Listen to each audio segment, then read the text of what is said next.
नमस्कार दोस्तों, मैं नवीन शुक्ल फिर हाजिर हूँ एक सनसनीखेज क्राइम स्टोरी के साथ।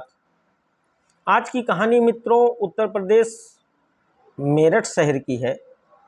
मेरठ के गुदड़ी बाजार स्थित अपने घर पर हाजी इजलाल कुरैशी और उसके भाइयों और दोस्तों ने 3 लड़कों सुनील, पुनीत गिरी, सुधीर, उज्जवल को अपने घर पर बुलाकर शराब पार्टी की और इसके बाद उन तीनों की बेरहमी से हत्या कर दी। तो मित्रों, आज की पूरी कहानी शुरू करने से पहले मैं आप सबसे एक अनुरोध करना चाहता हूं कि जिन लोगों ने अब तक मेरे चैनल को शेयर और सब्सक्राइब नहीं किया है वो लोग मेरे चैनल को शेयर और सब्सक्राइब जरूर कर लें। तो मित्रों चलिए कहानी शुरू करता हूं। और मित्रों, बात सन 2000 की है। मेरठ में एक सिरोही परिवार रहता था। इस परिवार के मुखिया आर्मी में कर्नल थे और उनकी पत्नी एक स्कूल में पढ़ाती थी। कर्नल साहब के 2 बेटियां थी मित्रों। बड़ी बेटी का नाम सीबा सिरोही था, जो आर्मी में जाना चाहती थी और परिवार वाले भी ये चाहते थे कि सीबा मिलिट्री ही ज्वाइन करे। लेकिन दुर्भाग्यवश सीबा का सिलेक्शन मिलिट्री में नहीं हो पाया। जब सीबा का सिलेक्शन मिलिट्री में नहीं हो पाया मित्रों, तो कर्नल साहब ने सोचा कि चलिए सीबा की शादी ही किसी मिलिट्री वाले आदमी से कर देते हैं। तो दिल्ली के एक व्यक्ति आर्मी में कैप्टन थे। दोनों परिवारों ने आपस में बातचीत की और सीबा की शादी दिल्ली निवासी उस आर्मी के कैप्टन से कर दी गई।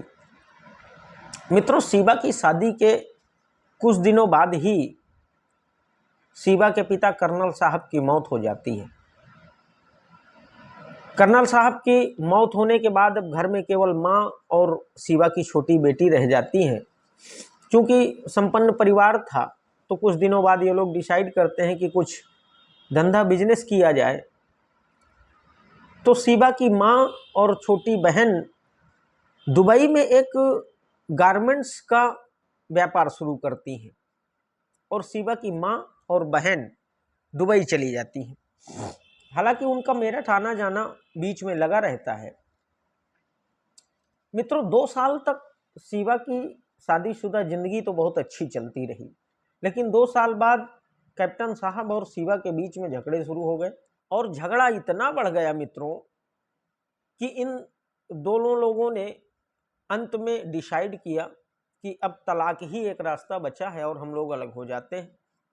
तो दोनों लोगों ने डिसाइड किया कि तलाक करते हैं। कोर्ट पे मुकदमा दायर हुआ। मुकदमा दायर होने के बाद सीबा मित्रों अपने घर मेरठ चली जाती है। चूंकि माँ और बहन दुबई में थे तो सीबा का भी दुबई आना जाना माँ से मिलने के लिए हो जाता था महीने 15 दिन में। इधर सीबा ने मेरठ कॉलेज से अपनी पढ़ाई फिर शुरू कर दी थी। इसी बीच मित्रों दुबई आने जाने में सीबा की मुलाकात मेरठ के ही एक मीट एक्सपोर्टर, बड़े मीट एक्सपोर्टर, बड़े व्यवसायी हाजी इजलाल अंसारी से होती है। मित्रों, हाजी इजलाल अंसारी से मिलने के बाद सीबा की उससे दोस्ती हो जाती है और ये लोग मिलने जुलने लगते हैं और धीरे धीरे इन दोनों में प्यार हो जाता है। लेकिन मित्रों, सीबा का एक और पुराना दोस्त, जिसको मैंने पहले बताया कि सुनील ढाका, वो भी पुराने दिनों से सीबा का बहुत अजीज दोस्त था। तो इजलाल से मेलजोल बढ़ने के बाद भी सीबा और सुनील का मिलना जुलना, होटल आना जाना, खाना पीना, घूमना टहलना, ये सारी चीजें बराबर चल रही थी। और शिवा दोनों को बराबर हैंडल कर रही थी। इधर मुकदमा भी चल रहा था। अब इजलाल चूंकि बड़ा व्यवसायी था, पैसे वाला व्यक्ति था, उसने शिवा की मदद की और शिवा का तलाक भी हो गया। इधर सुनील के साथ काफी गहरा रिश्ता चल रहा था शिवा का, लेकिन धीरे धीरे मित्रों ये जब सिलसिला चलता रहा तो इन सारी चीजों के बारे में जलाल को भी जानकारी हो गई। अब ये कब तक चल पाता मित्रों? दो नाव में पैर रख के तो जीवन नहीं चलाया जा सकता है ना। आप इजलाल को भी मैनेज कर रही हैं, आप सुनील को भी मैनेज कर रहे हैं, तो किसी न किसी दिन ये चीज़ तो खुलनी ही थी।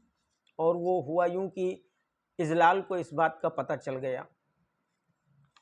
इजलाल ने पूछा तो शिवा ने उसे बताया कि हाँ मेरा दोस्त है, कोई ऐसा खास कोई संबंध नहीं है। अब उधर दुबई आना जाना इनका सबका लगा रहा, धीरे धीरे ये मैटर चलता रहा। लेकिन कुछ समय बाद शिवा को लगा कि अब ये दो लोगों का काम चलना असंभव है। तो अब शिवा को ये डिसाइड करना था कि सुनील और इजलाल में से उसे किसके साथ रहना है। इजलाल बड़ा पैसे वाला व्यक्ति था, व्यापारी था, सारी सुख सुविधाएं थी उसके साथ, और सुनील के पास कुछ नहीं था। तो शिवा ने जाहिर सी बात है इजलाल के साथ ही रहने का मन बनाया। और जब उसने ये फैसला किया तो उसने सुनील को इस बात की सूचना नहीं दी, उसने सुनील से कोई बात नहीं की। लेकिन वो इजलाल को अब उकसाना चाहती थी और इजलाल के माध्यम से ही सुनील से छुटकारा पाना चाहती थी। तो धीरे धीरे उसने इजलाल को सुनील के बारे में बताना शुरू किया और कई बार उसने इजलाल से कहा कि सुनील अपने दोस्तों के साथ मेरा रास्ता रोकता है, मुझे परेशान करता है, मुझे फ़ोन करता है, मुझे ये करता है, मुझे वो करता है।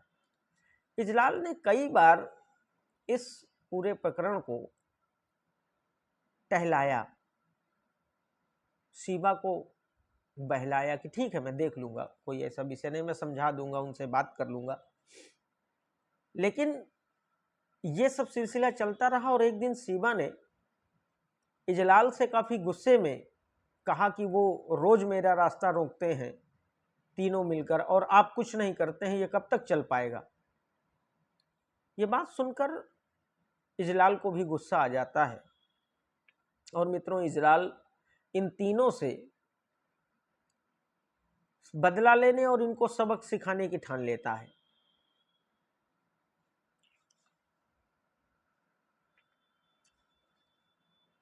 इसके बाद मित्रों 22 मई सन 2008 को इजलाल ने सुनील ढाका, पुनीत गिरी और सुधीर उज्ज्वल को फोन करके अपने घर बुलाता है। घर में अच्छी खासी शराब की पार्टी चलती है, तीनों लोगों को जबरदस्त शराब पिलाई जाती है। वहीं इजलाल के भाई और कुछ दोस्त भी जिन्हें इजलाल ने पहले से ही अपने प्लान के तहत बता रखा था, वो लोग भी आ जाते हैं और शराब पार्टी शुरू हो जाती है।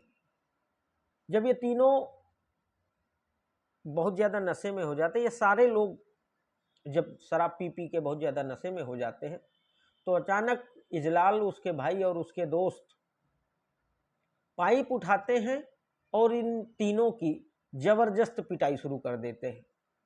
अब इन तीनों को समझ में नहीं आता कि आखिर क्या हो गया। ये गिड़गिड़ाते हैं, मनाते हैं, उनसे कहते हैं कि आखिर क्यों हमको मार रहे हो। लेकिन नशा मित्रों इतना ज़्यादा था, इन लोगों को, इन तीनों को मारना नहीं था, सिर्फ इनको सबक सिखाना था। लेकिन मित्रों नशा क्या न करवा दे व्यक्ति से। नशा इतना ज़्यादा था कि इजलाल ने अपनी बंदूक निकाली और इन तीनों को गोली मार दी। इसके बाद भी मित्रों इन लोगों का मन नहीं भरा, तो इन्होंने फिर तलवार से इन तीनों को काटना शुरू किया, इनकी आंख फोड़ दी। इतनी नृशंस हत्या की इन तीनों की। और ये लोग मित्रों इतना नशे में थे कि इन्हें ये भी समझ में नहीं आया कि ये इतना उनको तड़पा तड़पा के मार रहे हैं, पूरी रात खत्म हुई जा रही है, सवेरा होने को आ गया और ये लोग उनको मारते काटते रहे। और फिर जब इन्होंने देखा कि अब सुबह होने वाली है, तो अपने घर के बाहर जीने के पास की सीढ़ियों में उन तीनों की लाश रखकर और घर के अंदर चले गए और सो गए। क्योंकि नशा इतना ज्यादा था, सेंस में ही नहीं थे ये लोग। अब जब वो तीनों लाशें इन्होंने बाहर सीढ़ियों के पास रख दी, इनके घर का डिस्टेंस मेन रोड से थोड़ा नजदीक ही था और जहां इन्होंने लाश रखी थी वो गली सीधा मेन रोड में आके मिलती थी। अब सुबह हो गई तो सुबह सारे लोग टहलने घूमने के लिए निकले, मोहल्ले वाले। जब वो निकले तो उन्होंने वहां 3 लाशें देखी। खून बह रहा था, इनके घर से खून बह रहा था, उन लाशों से खून बह रहा था, खून बह बह के मेन रोड तक पहुंच रहा था। अब हड़कंप मच गया, मोहल्ले वालों ने शोर मचाया। यह सब सुनकर इन लोगों की नींद खुली, क्योंकि सुबह हो गया था, नशा भी थोड़ा कम हुआ। तब इनकी समझ में आया कि अरे ये क्या कर दिया हमने, तो कत्ल कर दिया, अब ये लाश कैसे छिपाएं, क्या करें। तो इन्होंने देखा कि मेन रोड में एक गाड़ी खड़ी थी। इन्होंने किसी तरीके आनन फानन में वो तीनों लाशें उस गाड़ी की डिग्गे में डाली और उसे लेकर भागे। पीछे से इनके कुछ लोग एक और गाड़ी से इनके पीछे गए। अब दुर्भाग्य से कुछ दूर जाकर उस गाड़ी का पेट्रोल खत्म हो गया। एक नहर के किनारे इन्होंने उस गाड़ी को लाश सहित छोड़ा और पीछे वाली गाड़ी में बैठकर ये सारे अपने अपने घर आ गए। अब वहां चूंकि लाश से खून टपक रहा था, गाड़ी से खून टपक रहा था, दिन का समय था, ये जिस तरीके उस डिग्गी में लाशें भर रहे थे, वहां छोड़ रहे थे, आने जाने वाले सभी लोगों ने देखा। अब किसी ने पुलिस को सूचना दे दी, पुलिस वहां पहुंची, लाशों को बरामद किया, पोस्टमार्टम के लिए भेजा और तुरंत मेरठ और बागपत दोनों जगह की पुलिस को सतर्क किया गया और पुलिस ने आनन फानन में सारी जानकारियां इकट्ठा करके इजलाल को तत्काल गिरफ्तार कर लिया। पूछताछ में मित्रों इजलाल ने अपना जुर्म कबूल कर लिया, क्योंकि वो सब लोग देख ही रहे थे, उस दिन का मामला था, ये किस तरीके लाशें ले जा रहे हैं, वहां छोड़ रहे हैं और इनके घर में भी खून ही खून फैला पड़ा था। इजलाल की गिरफ्तारी हो गई और इजलाल ने अपना जुर्म कबूल कर लिया।